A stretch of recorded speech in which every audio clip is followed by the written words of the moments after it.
My name is Lisa, and I'm a working professional who enjoys my job every day. The busy season can be really tough, but the sense of accomplishment and joy when I successfully secure a contract is something that never changes. I feel a sense of purpose in my work and lead a fulfilling life in my own way. On this day too.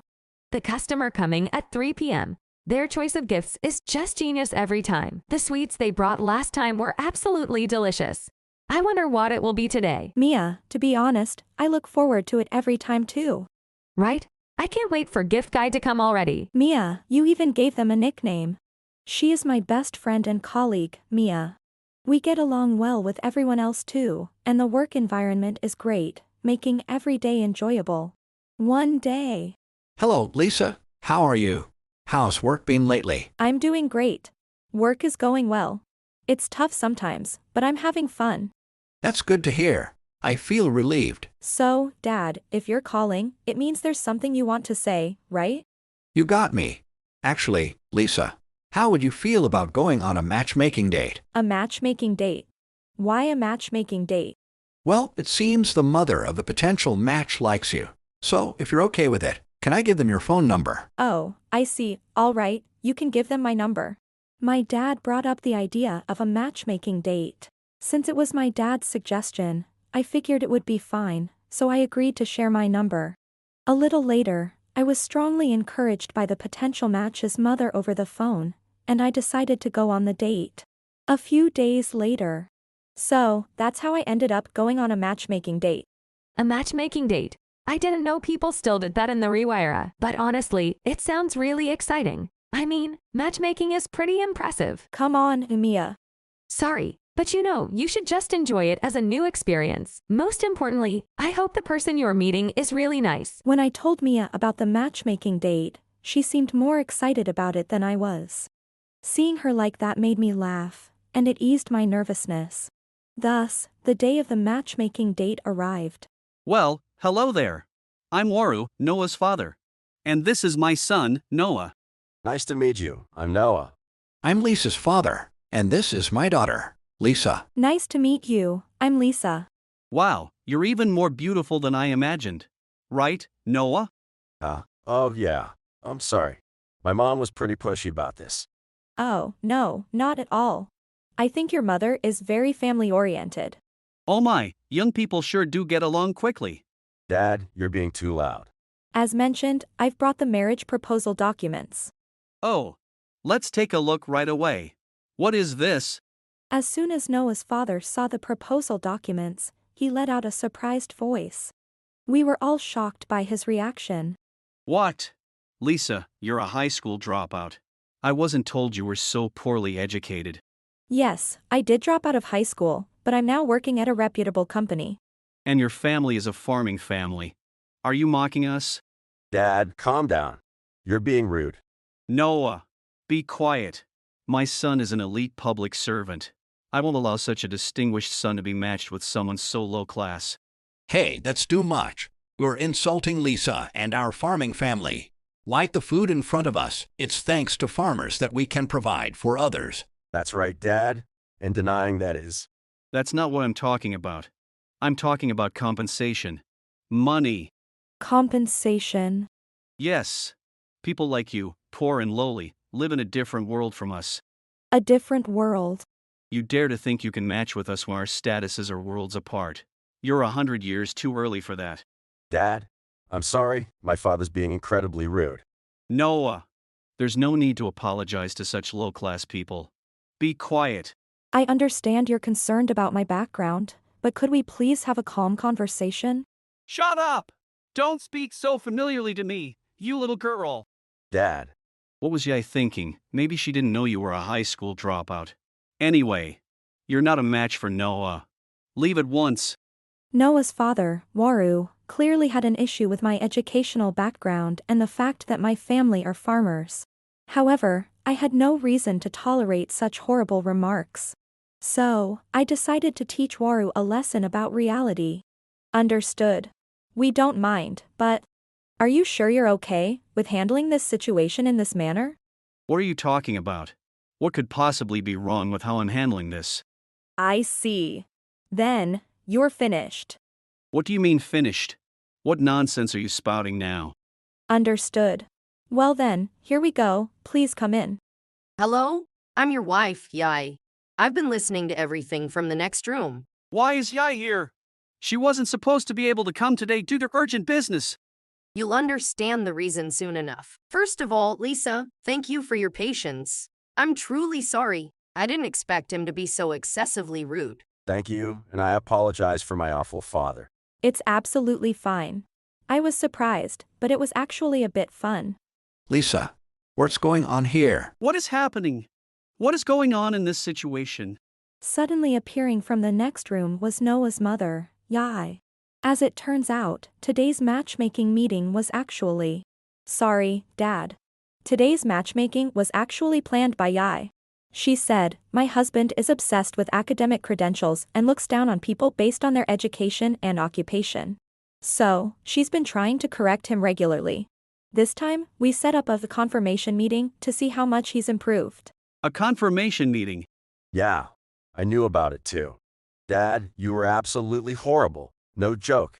It's really unbelievable. Calling people low class and dragging her father's occupation into it. Lisa is incredibly competent at work. Yet, you said such awful things without restraint. It's unforgivable. How am I supposed to know if she's competent or not? And she's only a bit pretty, right? It's not a bit, it's very pretty. Yikes! What's a bit about Lisa? Honestly, that's also disrespectful. Lisa works at the same company as I do, and guess what? Lisa is my superior. So I know very well how competent she is. Is that true? Lisa, why didn't you tell me? Sorry, Dad.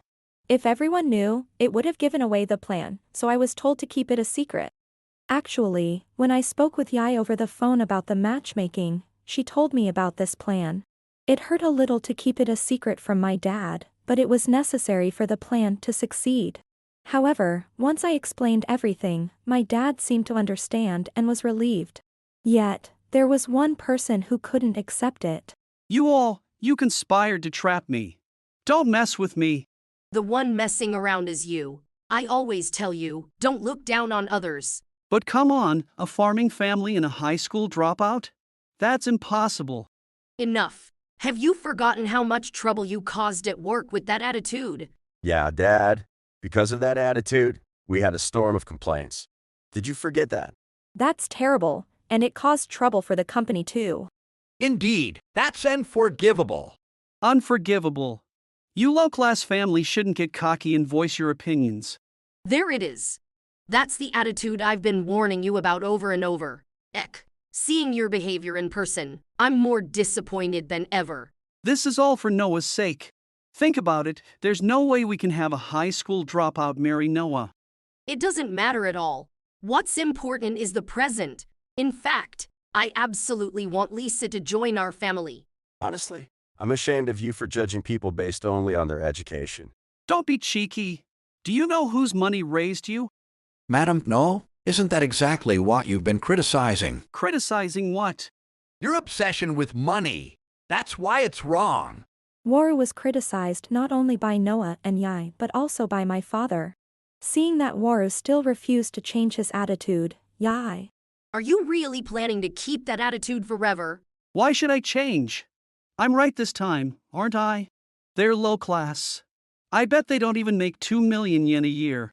Don't be ridiculous. Your annual income is around 5 million yen. You talk as if you're a millionaire. What? I thought you made over 10 million yen a year. Not at all. He just talks big. My dad earns way more. Indeed. Don't mock me. I make more than double what you guys make. Liar. No matter how many times I've calculated, your income is less than Lisa's. Well, that was just a fluke when you saw my paycheck.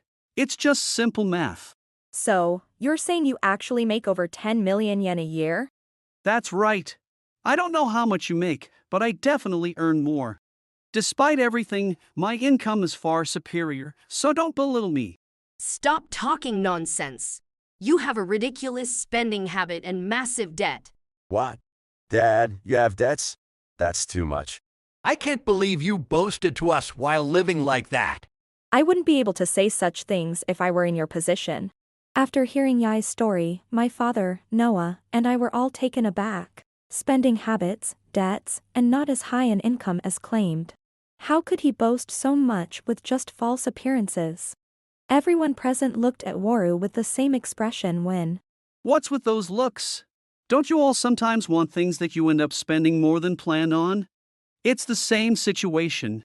even so, I wouldn't borrow money just to shop. As long as I pay it back later, there's no problem, right? The problem is borrowing money just for leisure. If you can't buy something without borrowing money, it means you don't have enough money and you don't really need that item at the moment. Exactly. It means it's beyond your means. But there are things you really want, right? In those cases, you withdraw money from the ATM and buy it. Then, you have to eat natto rice every day for a month, but that's your own responsibility. Eating natto rice, like a poor person. If you withdraw savings, it's natural to cut back on expenses. If you borrow money, you can buy it without saving. Are you saying you don't have any savings? What's the point of saving? You don't have any savings, and yet you have debts. You've got to be kidding. I didn't know because we keep our accounts completely separate. I can't believe you don't have any savings. How I spend the money I earn is my freedom. Because of his excessive spending, Waru had no savings at his age. Despite working, Yai thought he was saving at least a little each month. However, Waru spent all his money on his own leisure activities, leaving nothing for savings. When you die, you don't need money, so saving is pointless. But you still need money while you're alive. I get a salary every month, so it's fine. And my debts will be paid off eventually. Enough. When exactly is eventually? No savings. You never know what might happen. Nothing will happen, so it's all good. Oh really? Then keep living that way. I'm divorcing you. Spend and borrow as you please. I'm cutting ties with you too, Dad. Don't come to me for money when you're in trouble. Divorce and disowning me? Isn't that a bit extreme? My salary deductions cover my pension, so there's nothing to worry about in the future. We're no longer in an era where you can live on just your pension.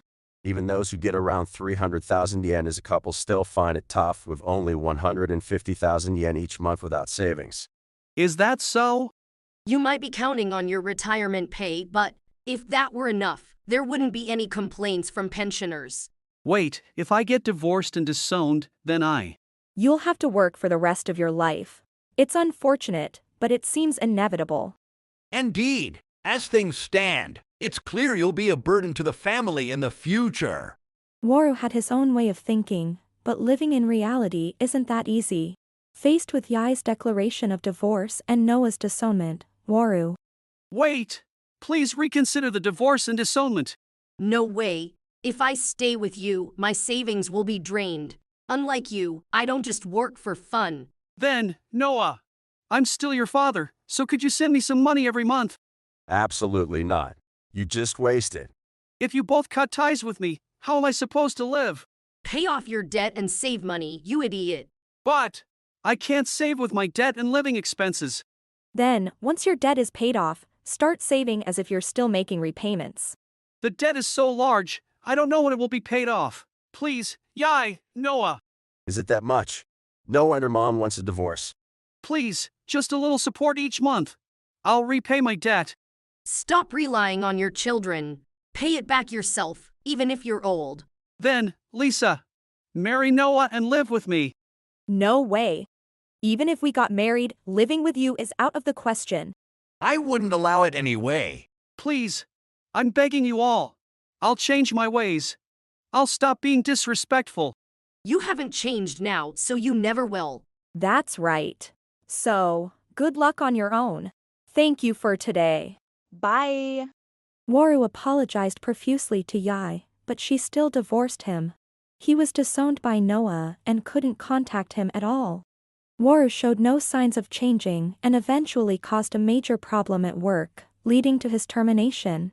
He didn't receive his retirement pay, lost his monthly income, and was left with a large amount of debt. After being kicked out by Yai, he moved into a small, shabby apartment but couldn't pay the rent. With his age working against him, he couldn't find a job, and he spent his days avoiding debt collectors. Thus, Waru, after living carelessly for decades, lost his family, money, and job, leading a miserable life. As for me, wow, this is delicious. Right. I come to this izakaya occasionally. It's cheap and tasty. And it's a hidden gem because no one from the company comes here. I love the moderately lively atmosphere. Next time, I'll take you to an even better place. Or rather, may I ask you out again? After the matchmaking, the four of us had a meal together at Yai's invitation. Talking to Noah, I found him to be a very fun person with hobbies and tastes that match mine. He also got along well with my dad and occasionally comes over to visit. I still see Yai at work and our relationship remains good. My fulfilling life continues as usual. I have no idea what will happen with Noah, but for now, everything is just right. If we can slowly build our relationship, it will surely lead to a good connection. To make that happen, I plan to live every day with a smile and energy, hoping for many good connections to come my way. If you enjoyed this video, we'd be thrilled if you subscribed to our channel. Subscribing means you'll receive notifications for new videos, keeping you in the loop with all our latest content. Your support is vital to our growth. Let's enjoy and grow together.